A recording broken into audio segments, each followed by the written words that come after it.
Hey guys, this is the Imaginator here today to bring you One Piece Manga Chapter 776 review. This One Piece Manga chapter is entitled The Costumes Hero. I'm just going to give my real thoughts on the battle that's happened in this chapter, and it's going to be divided into three portions. Number one, techniques. Two, Krause's feelings. Three, why I agree that Diamante is the weakest member of the three top executives. Okay, so with all that being said, let's start with the review. First, techniques. Okay, the very first technique that was shown in this chapter was Diamante uses Half Moon Clave. I thought this was pretty much a miniature version of Mihawk's attack that he used against Whitebeard during the Marineford War arc, and to pretty much determine the power gap between him and well, I'm not saying him and Whitebeard. I found the technique very well. I thought this technique was very powerful and devastating because of the fact that it was able to slice or cut um, some of the portion of the flower fields, which was insane. The second technique was Diamante using confetti, which transformed into many black spike balls that looked like stardusts in the air. That was ready to rain down and hit any target that makes contact with these balls. Let's see. I found this technique very wild and dangerous. It was the most dangerous technique of this chapter because if you got exposed to all these spike balls, that you were pretty much a garner, especially if you are a non-Delphi user.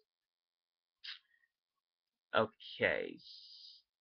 The third technique, Robin's technique, the flowers umbrella. I thought that was very cool and elegant because of the fact that it fitted so well within the situation and protecting her of getting, chopped up by the spike balls that were descending from the sky. I also, like, as I was seeing her, her techniques, I was thinking that I wanted her, Robin and Nami to fight one-on-one battles again because they have not been battling one-on-one fights for a very long time. The last time I remember Robin fighting was back in the well, I was going to say P9, no, the Skypiea arc. Nami was fighting Clefa in the CP9 arc, where they were trying to save Robin in Ennie's lobby. Let's see. So that's that. The last technique that was shown in the chapter was Krause's Turno Espada. I found this quite funny because, the move's called Espada, which we kind of know that name, that word from another popular anime manga series that we know of. And I thought the technique overall was just okay. It was just a very strong sword slash attack that broke through Diamante's sword, or I should say, cut Diamante's sword. Okay, so that's with techniques. Number two, second portion is Krause's feelings. This can be divided into two sections. Number one, Krause believing that Rebecca's hands carries on Scarlett will, and Krause's agony that he's pretty much been explaining throughout this chapter. Okay, so let's go to Rebecca's thing first. Krause started to notice that Rebecca made her commitment to, her mother, or I should say Krause's, yeah, yeah, her mother, and that she would never hurt an individual in battle. Especially when she was titled or known as the undefeated woman in the Colosseum. So this made Krause believe that that her hands carried on Scarlett's will, pretty much indicating that Rebecca is Scarlett's successor. So I found that part pretty intriguing. The second part, Krause's agony, where he mentions that he's been suffering all this agony for the past 10 years ever since he was turned into a toy, and that Diamante has never experienced this type of agony before, so he doesn't understand. And this agony became a asset to Kyros in this chapter because it made him go beyond his limits and able to amplify his willpower to finally reach Diamante by, slicing, pretty much cutting. I can see this once this scene be animated. I can see it being very emotional, especially for his character, and see how far he's come throughout the 10 years.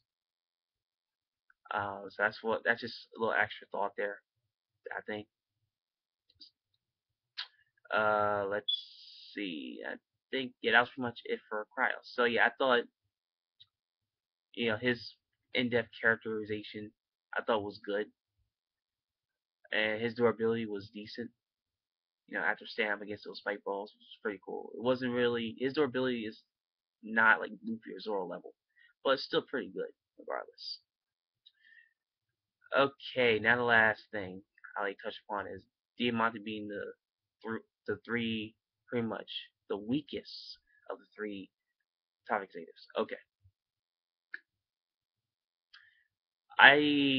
people who read this chapter easily assumed because he was assumably easily defeated by Kryos with his one attack, that he was the weakest out of the three top executives. And I agree because of the fact that you have a character named, Gladius, who was a huge threat, and he did very well against two opponents.